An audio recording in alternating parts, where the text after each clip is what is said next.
শহরের kambani কংক্রিটের mpaka ভিড়ে নিজের kulast kwa এক টুকরো video. সবুজ খুঁজে পাওয়া কার না ভালো লাগে।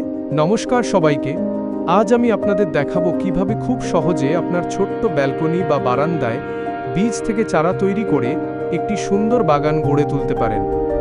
বাগান করার প্রথম ধাপ হলো সঠিক বীজ নির্বাচন এবং মাটি তৈরি।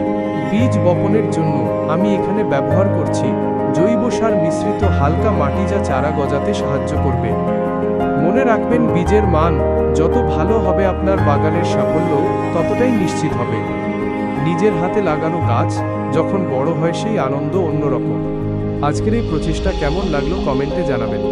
ভিডিওটি ভালো লাগলে লাইক দিন এবং আমাদের এই সবুজ যাত্রায় সাথে থাকতে চ্যানেলটি সাবস্ক্রাইব করুন।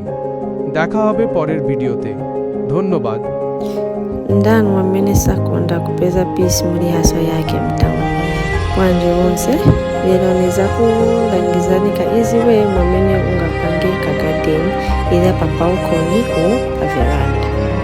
First step ngati ufuna kushanga nikusakira tuma seeds tuli bwino na doti kuti ungalishiwa bzalera.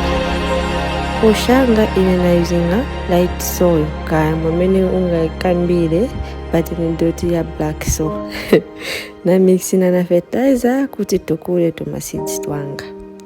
Ufunika kukumbuka kuti seed yako ifunika iliche bwino, not toonongeka kuti vimere bwino.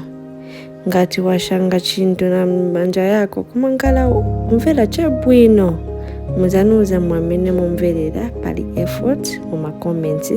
Ngati mwayikonda video ka like and subscribe kuti mutijoine pali green journey yatu. Tizaonana mu next video. Subscribe. Zikomo.